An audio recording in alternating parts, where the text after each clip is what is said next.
ان کے اندر بھی پھر وہ چیزیں تبدیل ہوں. اور جب یہ اچھی چیزیں آئیں گی تو پھر ہمارے بعد آنے والی جو نسل، یہ عیسائیوں کے نوجوان جو ہماری امیدیں ہیں، جو ہماری امیدیں ہیں، ہماری وراثت جو بعد میں ہم سے لینے والے ہیں، وہ انشاءاللہ تعالیٰ اس سے اچھے ثابت ہوں گے اور ہم سے بہتر طریقے سے ہماری ذمہ داری کو انشاءاللہ وہ سنبھال سکیں گے. تو ہم سب اپنے آپ کو تبدیل کرنے کا عہد کریں. پھر دوستوں، ہم اس بات کو کبھی نہیں بھولیں.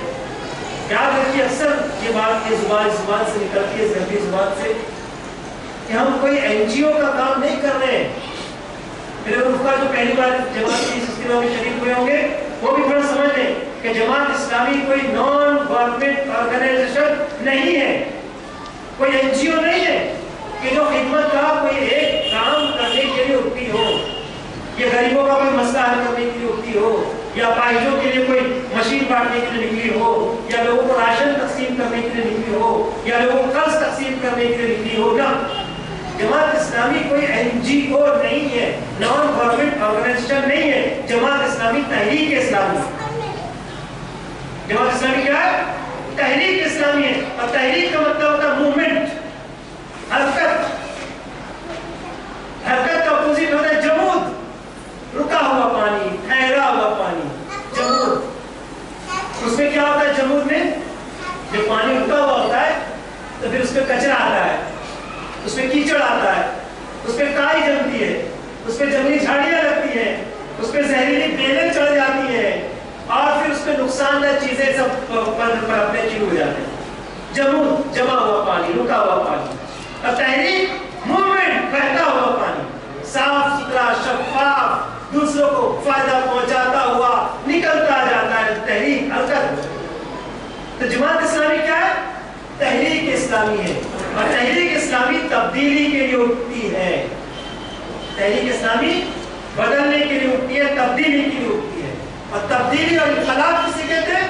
تبدیلی اور انقلاب کہتے ہیں کہ پہلے سے کوئی ایک جمی ہوئی خاردار، کانٹے دار، زہریلی جھاڑیاں، جھاڑ کو اکھاڑ کر اس کی جگہ فائدہ مند، سایہ دار، خوبصورت پودے کو لگانے کا انقلاب اس کو کہتے ہیں. جماعت اسلامی تحریک ہے اور انقلاب کی بھی اٹھتی ہے. یہ جو کفر و شرک کی گندگی پھیلی ہوئی، یہ غرور اور تکبر اور جھوٹے خداؤں اور بادشاہوں کی خدائی جو پھیلی ہوئی ہے، اسے صاف کر کے یہاں پر عدل، انصاف، امن، سلامتی، ایمان اور خدا کے رب کی پہچان والی زندگی، خدا اور اپنے رب کی پہچان والی انسانیت اور ایسی زمین لانے کے لیے جماعت اسلامی، ایسا نظام لانے کے لیے تھی.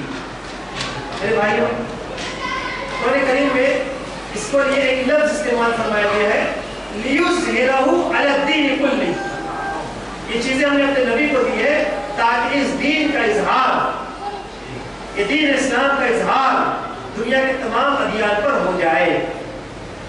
حضرت میرے مولانا، میرے مربی اور میرے استاذ مشفق مولانا وحید صاحب پیچھے بیٹھے ہوئے، بعد میں آپ اسے تصدیق فرمائیے گا، بتائیں کہ لِيُظْهِرَهُ میں کشمکش کا پہلو شامل ہے.